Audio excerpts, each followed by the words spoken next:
Sonic Frontiers Update 3, despite me having a lot of issues with this update, actually makes me quite hopeful. There's a lot of glimmers of hope of things to come in the next Sonic game, and I'm glad to see it if I'm honest. Update 3 as a final product may not be the most amazing and well-polished thing, as it was a free update, with honestly not a lot of time to make it. But there's a lot of things in here that are really promising for the future of Sonic, and I can see where Kishimoto's mind is heading, and I want to talk about some of these things as they are pretty exciting. So obviously I made a review already of the update, but I kind of just want to talk about certain things, like I said, that are going to lead into the next Sonic game that I think are really cool. So you can take this as an extended review.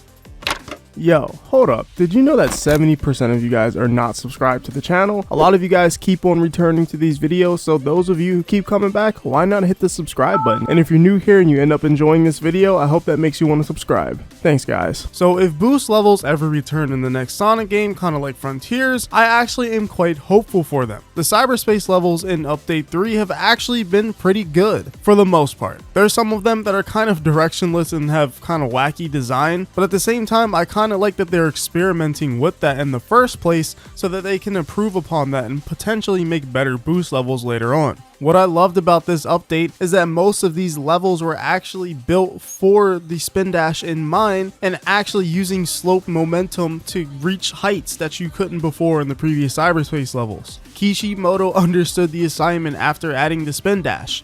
He knew people wanted slopes and loops got added into these cyberspace levels. Again, they're still held back by the fact of it being a similar level scheme for almost all of the levels, Green Hill and the city level and all that. So when it comes to the visual design of these, it's still kind of booty looking, if I'm being honest. It doesn't look the greatest, but the actual level design is definitely improved here, and I enjoyed cyberspace more than I thought I would. I don't necessarily think all the challenges they put in there are, well made like the flicky ones, but it does encourage replayability, at least in Frontiers, to get another look out, Coco. But if you've already beaten the game by that point, it doesn't really add anything. It's just an extra challenge. But I don't know, I just really think Kishimoto was cooking some levels, and some of these levels were a lot longer, and the S rank was like 2 minutes for one of the levels, and I thought, wow, they actually made some of these long stages. And the very last stage out of these cyberspace stages was actually quite difficult. It was very much a challenge, and you actually had to think quite a lot. And it's something that I could see myself replaying. And losing on that level was kind of difficult because there was no checkpoint. None of these cyberspace levels have checkpoints. And I think in this update, these versions of these levels is definitely a lot more punishing with no checkpoints. So yeah, overall, cyberspace is actually a pretty decent plus. I don't really like all of the levels in this update, but the ones that were more normal levels and didn't have weird gimmicks, I think they cooked. That tells me that they can make a great boost level once again. I genuinely think with some of these newer ones with better controls and just more refinement and polish, as well as original level themes, some of those levels could have been full-on almost Generation quality of levels. And maybe the more simpler ones like Green Hill and Generations or even Chemical Plant, I don't think it'd be reaching the heights of Sky Sanctuary or Seaside Hill, as those are very intricately designed levels, and we haven't seen anything like that in Frontiers or Forces. So yeah, I think I'm pretty hopeful for the future of that. I'm also pretty hopeful for the lore. A lot of the lore that they added in this update is kind of funny. It's not funny in a bad way, but like it's funny in a good way. It adds a whole lot of extra stuff to Frontiers that I didn't think we needed, and you get most of it by talking to the other characters spread out through the world in the update, and not really through the main story, which is a little odd, but it doesn't really matter at the end of the day. It's in the game. There's cool little lore tidbits like Sonic is the only one that sees the floating rails and all the platforms because it's all data recreated within cyberspace from his memories. Stuff like that is really amazing.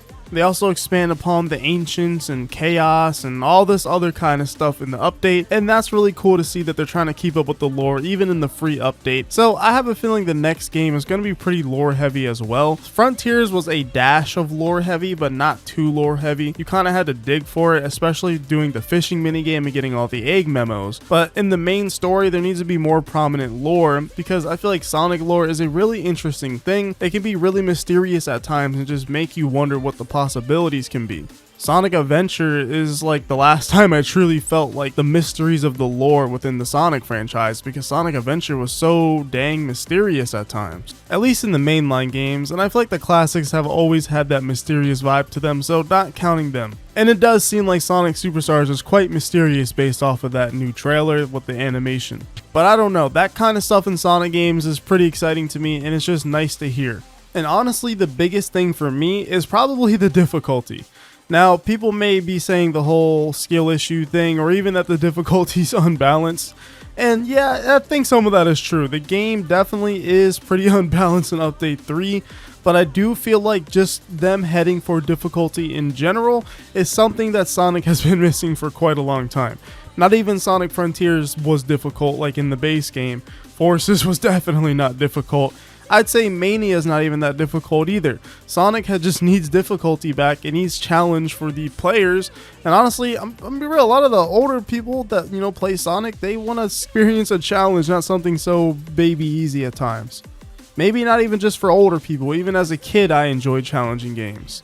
But the one thing I always hated as a kid was time trials. I hated anything being timed. I guess it's on point for me because I hate how fast time moves. But overall, them adding the difficulty the way they did, even though it wasn't balanced, I can see them refining that kind of difficulty in a later Sonic game or the next Sonic Frontiers 2 or whatever, and I think that would be pretty amazing to see difficulty back.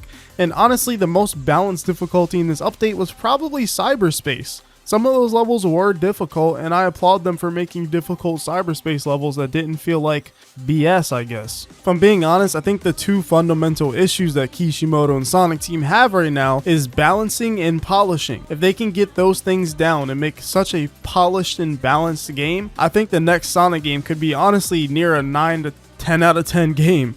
Take all the lessons learned from Frontiers, refine and polish, and that even means with animations as well, and just knock it out the park.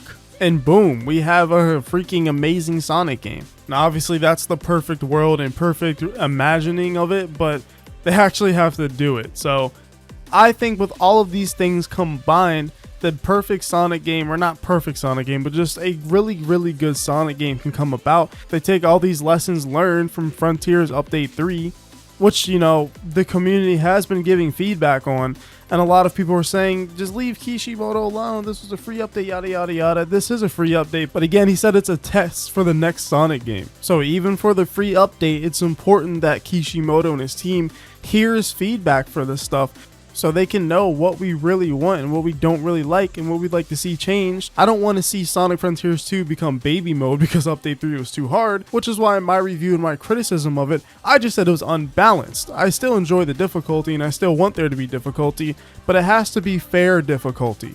So yeah, that's why I think the criticism is important. I don't think the whole raging and tagging Kishimoto, telling him his work is awful, is a good idea. I just think giving him constructive criticism. There's no reason not to give constructive criticism. I think if you act the way you do by tagging Kishimoto and saying like extremely mean things or just being overall hateful, you're only shooting yourself in the foot at the end of the day because you're not helping yourself get a better game. Instead, you're choosing to waste your time to yell at a person that you don't know. This is why I think constructive criticism is the way to go for everybody, and everybody needs to start doing that. But those are my thoughts why I think Update 3 could have potentially saved the future of Sonic games going forward with all these experiments that Kishimoto has done based off of people's Twitter recommendations and implementation into Update 3, as well as the criticism feedback for Update 3. So that's my opinion, that's what I think, and if you guys enjoyed this video, make sure to hit that like button and subscribe, and like always, I'll see you in the next one. Well, whatever happens, happens.